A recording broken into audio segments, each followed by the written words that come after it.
This episode brought to you by Cafe Imports, Minneapolis-based importers of fine specialty green coffees. Independently owned and operated since 1993, Cafe Imports has been dedicated to decreasing its impact on the earth through renewable energy, carbon neutrality, and by supporting conservational efforts in places where quality coffee is grown and also where quality coffee is consumed. Where does your coffee come from? And by the National Parks of Lake Superior Foundation. As a nonprofit, we rely on support from listeners like you. If you like what you hear, please consider a donation. To learn more and make a gift, visit us at www.gosuperior.org.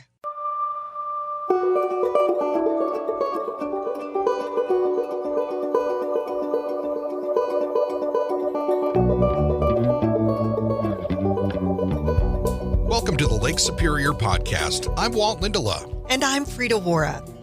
We are made stronger by story, and there's no better source than the continent's largest body of fresh water, Lake Superior. So join us as we highlight the 5 national parks that ring this greatest of the Great Lakes, meet the people, tour the places, and learn about the projects that make these parks and body of water so remarkable. This podcast made possible with the support of the National Parks of Lake Superior Foundation and Media Brew Communications. I'm Walt Lindala. And I'm Frida Waara. Welcome once again to the Lake Superior Podcast. Today, Frida, a learning opportunity in an interesting way. We're going to learn, and it's about somebody that's going to give people an opportunity to learn a little bit about, well, alphabets and locations and things along Lake Superior. What do you got lined up here for us today? Well, I learned about Patti, and then when I spoke with her, I went, oh my goodness, we are kindred spirits. In fact, she's a Finn, too, just to let you know. Oh, okay. You know how that goes for us, right? Yeah, I know. We got the coffee on, so we're ready to go with that. There you go. That's good. So Patti is, by the way, Patti Baraks, who is the author of the book, A is for Agate, Lake Superior Alphabet book. How did you come across this, Frida? You were telling me a little bit. Yeah, I'm just always nosing and trying to find out some information, and I am such a sucker. As a mutsi, I love children's literature, and when I learned about Patti, I knew we had to connect. And then I found out that she was also a teacher. So when you talk about a learning experience, we've got Patti to be our teacher today. Well, welcome to the podcast, Patti. It's good to have you here with us. Thank you so much for inviting me. I'm delighted to be here. I love your podcast. Well, thank you for that. Here's my question is that I understand you're in Texas and you're joining us from Texas. That's where you live now. But you're familiar with Lake Superior. Can you share a little bit of the connection to the Big Blue? Sure, I'd be glad to. Well, I grew up in Superior, Wisconsin, one of the greatest port cities on Lake Superior, of course, and on the Great Lakes. Lake Superior has just always had a hold over me that I can't quite explain. When you grow up in a place like Superior, where the economy, the recreation, the weather, and essentially every part of your daily life is intertwined with the big lake, you really grow to have a reverence for it. It sort of courses through your veins. And like you said, right now I actually live in Texas, but I always say that my internal compass points north and draws me back to the area every summer, really. I've even turned my husband and kids into honorary Northerners. They love the sauna and cold plunges into the lake, and they're fitting in really nicely. There has to be something I got to say right there. You said sauna right, so you're in with us here this morning. Yeah, but yeah, that's a really cool connection. That well, I did not know that you were actually born in that area, but it makes sense. Yeah. Frida and I talk about that a lot in terms of that connection. So that's kind of why you're here. Yeah. You know, that icy water of Lake Superior, it gets in those veins and we warm it up a little bit and put it in our heart. And yeah, it's still with us. But you know, what I want to know is, how did that connection, how you hold on to that living in Texas, and then how did that turn into a children's book? Let us know that story. Okay. Well, I've always wanted to be a writer, specifically of children's books. I just have a fascination with kids' books and children's literature. I probably read more of that genre than anything else, especially picture books. And I think you kind of always gravitate back towards what you know best. And for me, that's the North Woods and the North Woods of the Lake Superior area. tends to just evoke all those childhood memories, and it's really just an inspirational area like no other that I've ever been to. And then how did the idea of the book go from I should do this to I'm going to do this? That's a good question.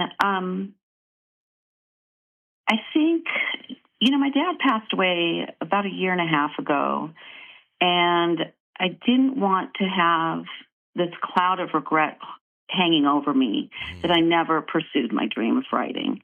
And so I think that was sort of the impetus to really, get out of my comfort zone and just go for it. There's nothing like those life changes, that really can put it into perspective and say, okay, no holds barred, let's go. So how long did it kind of take? You had the idea, and then you sat down to start writing this book, and then it became a reality. Like, how long are we talking about here? So the entire process took about a year and a half, and that includes the actual writing of the book. And then, of course, Lisa Perrin-Cosmo is my illustrator, and she did just wonderful illustrations. So it included the writing, the illustrations, the design, the layout, all the what I would call business aspects of the book, getting the ISBN, the Library of Congress number, all of that good stuff, printing, and to market took about a year and a half. Okay. So sounds like the loss of your father, as sad as that was, I'm sure has been a catalyst for you to do this kind of thing. And that's interesting how you said you didn't want to have that sort of feeling of regret. And that's something that's interesting. So, okay, you decide to write a book. But a book is not necessarily an alphabet book, and the extra illustrations and everything that go with that. How did you make the decision and the idea to come up with it being an alphabet book? So I used to be a first grade teacher and have a background in early childhood education. And I think that ABC books are really great tools for expanding vocabulary and digging deeper into, any given subject. And when kids read or listen to an alphabet book, immediately their little minds start turning, and they start thinking of other words that could represent each letter, like, L could be for loon, or E could be for eagle. In fact, I used to use ABC books in the classroom to teach basic writing skills. I'd read a book to my kiddos on a particular subject, and then we'd write a book collaboratively as a class. I'd assign each kid a letter, and they'd come up with a word to represent that letter, and a line or two about the word, and then they'd draw a picture for it. And then we'd have a little classroom ABC book that we would put together, and they loved it. It was a fun activity for them, and it kind of really got them brainstorming. Mm-hmm. I love that with a alphabet book, you've got 26 chapters. It's kind of set in stone there. But right. Was there ever a letter that you said, oh, no, I don't want that one? The first run out, you choose a topic with that letter and then say, no, I'm going to go with something else? Yeah, there was a lot of editing and picking just the right thing. I always knew that A would be for agate because that's kind of a no-brainer. There's a big fascination with agates in the area, and that just had to be the A page. But with the others, it really took a lot of thought, and I kind of took some risks with certain letters and using words that maybe people would think to be out of reach for kids. But these little kids, they know all the names of the dinosaurs and can list off all these facts about them. They can handle big words. They're smarter than we think they are, and they just have a capacity to absorb everything in those books. That's interesting. We're talking with Patti Baraks here today, who is author of A for Agate. It is a Lake Superior alphabet book, an ABC book. A moment ago, Patti, you mentioned your illustrator. Can you tell us again who that is and how you came to choose that particular person to do the imagery for the book? Sure. My illustrator is Lisa Perrin Cosmo, and she's just fantastic. I don't know if you've seen any of her pictures or not yet, but they're just breathtaking. So I was first introduced to her through my publisher at Beavers Pond Press. They have a number of really incredibly talented artists that work with them, and it was a hard decision to make. Everybody's heard the saying, "Don't judge a book by its cover." It doesn't apply to children's picture books. You have to have artwork that draws in the reader. It's paramount to the book. Anyway, while I was researching my options, I was just really drawn to Lisa's artwork. When I was looking through her portfolio, I came across a painting of an agate that she had done, and it really kind of sealed the deal for me. I was just thrilled when she agreed to work with me on this project. She's local to the North Shore. She really knows the lake, and I felt like we really both kind of had that spiritual connection to Lake Superior. And she paints the best moose, and there's a moose in the book. I love it. I love it. I'm actually looking at an image of the cover, and I see what you mean. The color that she uses, the flow, the agates that are in the name of the book. At A is for agates. It's like there is a real flow to it, and it's really great art. And that also probably not only draws in the kids, but it'll draw in the grown-ups that are maybe sharing these with the kids, right?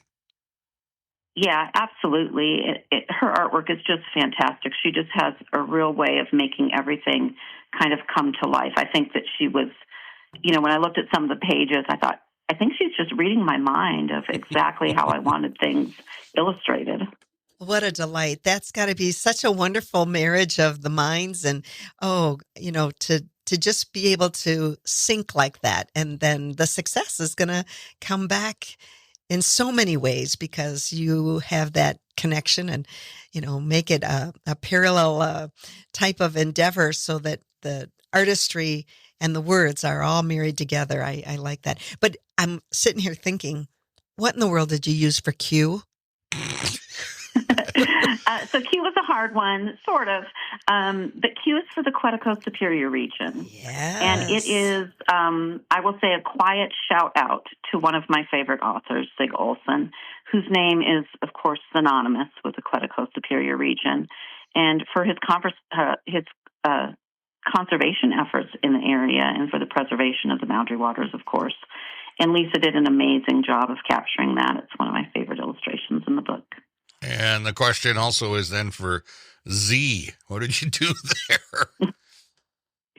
So Z, I had a hard time with Z. All I could think of was, zebra mussels, but that's, I didn't want something negative in there. Right. And so Z, my YZ page is a double spread page. And I wanted it to be not just an ABC book, but also a bedtime book as well. And as you read through my book, it's kind of a continuous poem about the lake. And so Y is for the soft yellow beacon of light at the zenith of a lighthouse on a Lake Superior night. Oh. I thought that was a good note to end it on. That's good. Yeah. I like that. We're talking with Patti Baraks, who is author of A is for Agates, a Lake Superior alphabet book, an ABC book with wonderful illustrations. And, well, you got ABC and all through Z. Okay, you're in Texas. You live in Texas. You have a connection to Lake Superior. You understand it. But as you're talking to people in Texas, is something like Lake Superior a hard sell for this book? I mean, do they know about Lake Superior? Is there something there at least that is a connection, or are you kind of putting it right in front of them maybe for the first time? So not many people in Texas have a love affair with Lake Superior like we do. The book is primarily marketed in Lake Superior area, of course. But there are several copies down here that I've given out to friends and relatives, and I hope that people in all areas will learn more about the Big Lake through this book and want to see more of it for themselves, of course.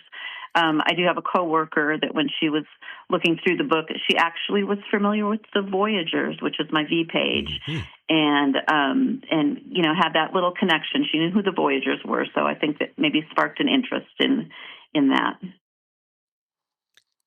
You get to spend summers on Lake Superior, and I know for both Walt and I There's a lot that happens when we get near the lake.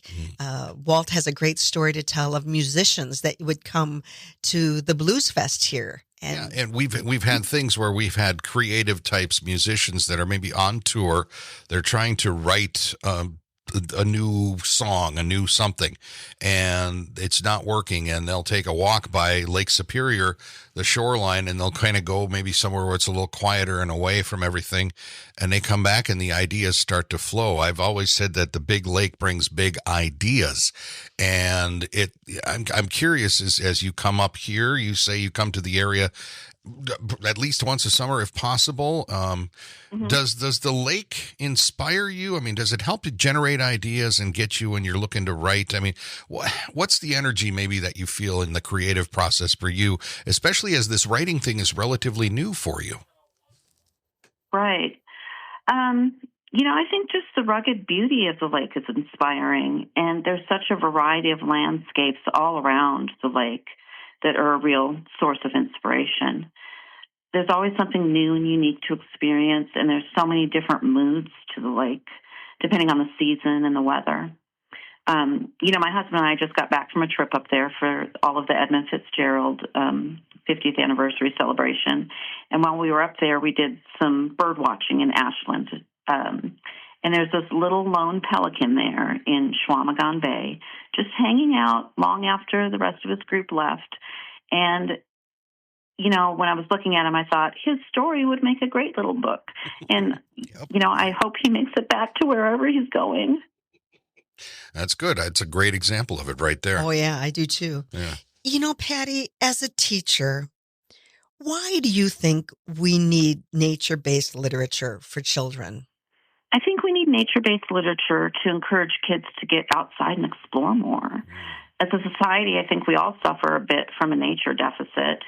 Being out in nature, and for kids specifically, playing in nature is really invaluable. There's no better place to explore, to investigate, to observe.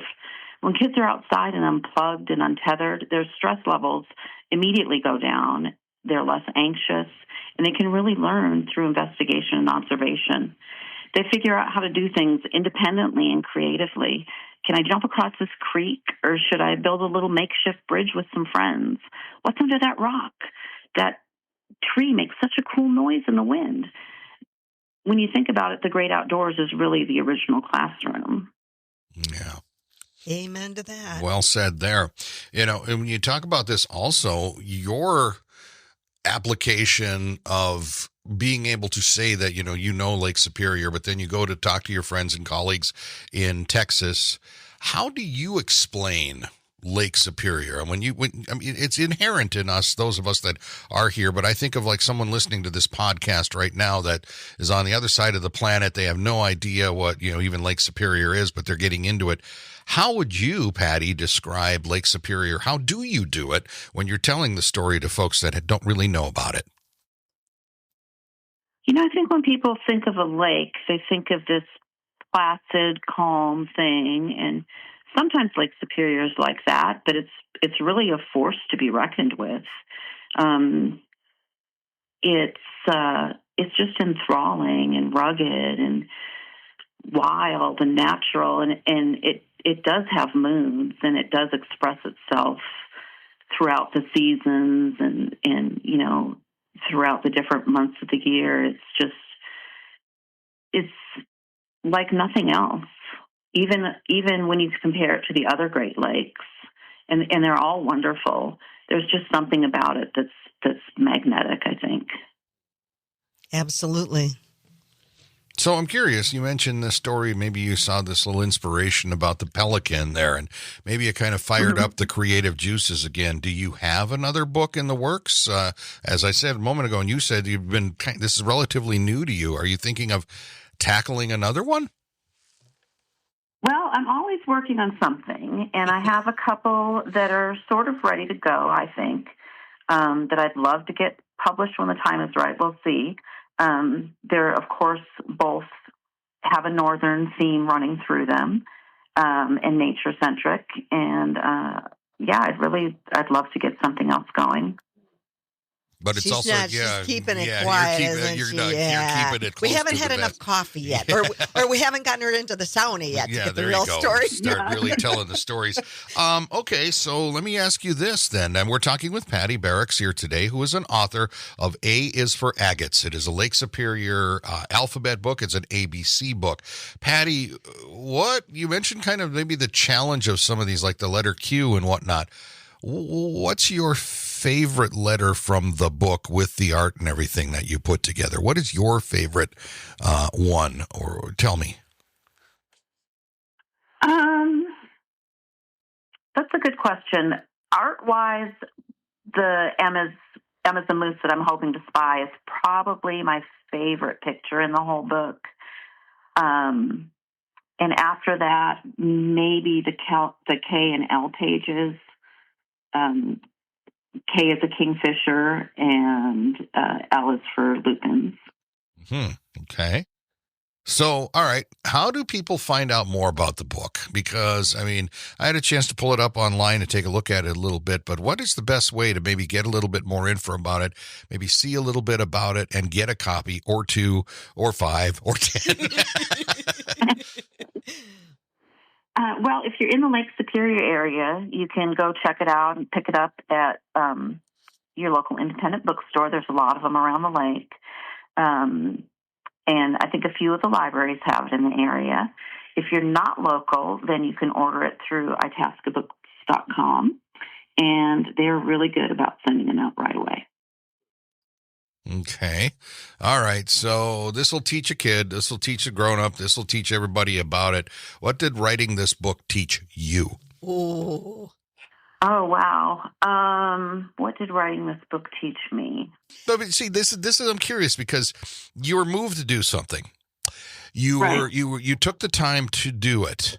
But what did doing this book, taking the time and not just having an idea, but sitting down and doing all the work you described a moment ago, what did that? Right. What did Patti Baraks learn putting this book together? I think I learned to get out of your comfort zone. My whole life, and I'm old. My whole life, I always wanted to write, and I always have written. I've written, little poems as a gift to my husband for our anniversary or for Valentine's Day, or poems that I would write for my kids that maybe I didn't even ever share with them, but I wrote for them. And I think that it taught me to just don't worry about what people think. If you're passionate about something, just do it. There's space for you out there. You might have to make that space for yourself if you're not picked up by a traditional publisher, but there's space for you. And if you don't do it now, when are you going to do it? I had come across a neat quote that I think the quote is, I can't find it, but I'm going to try to do it from memory, that someday is a disease that carries your dreams to the grave with it. And I didn't want my dream to be a casualty of the someday mentality. Wow. That's pretty deep. I like that. Oh, yeah, I like Daddy. that. Yeah. It's funny you mentioned that this has been a process of learning, and it's been a challenge and everything like that. The lake in and of itself is a challenge, and that makes it reasonable that it's come out this way for you, I'd say. Would you agree with that? I would agree with that. Yeah. All right. Well, it is a process to get a book out there. There's so many behind the scenes things. That Yeah, it is interesting because one of the things that I want to wrap up here with you today is talking a little bit more about the book. Just give us kind of an overview again, what it is. What's, I guess, Patti Baraks' sort of like a elevator speech of it. How do you describe the book, and why should somebody get it? And then you can also tell us again how they can get it. Sure. So A is for Agates. The Lake Superior alphabet is I would call it like a lyrical rhyming journey through Lake Superior and its history, its flora, its fauna. It's gorgeously illustrated by the very talented Lisa Perrin Cosmo. And you can get it at your local bookstore, your local independent bookstore, preferably. And if you can't find it there, or if you're not in the area, you can go to itascabooks.com and pick up a copy there. Patti, this has been a pleasure chatting with you here today. You've had some really great insights. I think our listeners are really going to enjoy this because, it's been a journey for you, and it's a journey that is still continuing for you. But it sounds like it's really been really rewarding, and it's also sounds like it's going over pretty well, that you might do a little bit more, right? I hope so. I hope it turns out that way. I think there's a pelican somewhere on the water that's looking to say, let me tell you my story. And it's important. Well, Patti, thank you for your time today. We really appreciate you joining us. This has been a pleasure. Again, it's A is for Agates. It's a Lake Superior alphabet book, an ABC book. And we've been talking with Patti Baraks, the author. Thanks for your time today. Thank you so much. It's been really great talking with both of you. Patti Baraks, the author of A is for Agates, a Lake Superior alphabet book. It's an ABC book based in Lake Superior and a lot of cool stuff. That was a great little chat, Frida. When I first talked to Patti, she goes, I'm just a nervous wreck. I don't know how to do these kinds of... But what you heard in her answers and understanding, like you said, the catalyst of losing her dad, and not wanting someday to do it today. And I think we're all going to be inspired, whether it's to write a children's book or to get whatever job it is that we want to tell the story we want to tell. Or even learn a little bit more about things like Lake Superior. And that's what, don't let someday be the disease that takes your dreams and hopes to the grave. That's I'm paraphrasing her there, but that's a really good piece of advice. Yes. And certainly, hopefully folks will seek out the book. Again, it is A is for Agates, a Lake Superior alphabet book. Patti Baraks, that's Baraks. You can find it easily enough that way. We'll also put some links in with this, but this has been a pleasure having her on. And of course, remind you again, if there's something that you'd like to hear Frida and I talk about, someone to interview, someone to say, how about this? You can find us through the National Parks of Lake Superior Foundation website. Get your ideas to the folks there, and we'll take a look into it and see what we can find. But that's going to do it for this time around. I'm Walt Lindala. And I'm Frida Waara. Thanks for listening. The National Parks of Lake Superior Foundation, NPLSF, is the only official nonprofit 501c3 fundraising partner of the National Park Service for all 5 U.S. national park sites on Lake Superior. To learn more about NPLSF projects and programs, you can visit the website at nplsf.org or friend them on Facebook. I'm Frida Waara. And I'm Walt Lindala. Thanks for listening to the Lake Superior Podcast. This podcast made possible with the support of the National Parks of Lake Superior Foundation and Media Brew Communications. This episode brought to you by Cafe Imports, Minneapolis-based importers of fine specialty green coffees. Independently owned and operated since 1993, Cafe Imports has been dedicated to decreasing its impact on the earth through renewable energy, carbon neutrality, and by supporting conservational efforts in places where quality coffee is grown and also where quality coffee is consumed. Where does your coffee come from? And by the National Parks of Lake Superior Foundation. As a nonprofit, we rely on support from listeners like you. If you like what you hear, please consider a donation. To learn more and make a gift, visit us at www.gosuperior.org.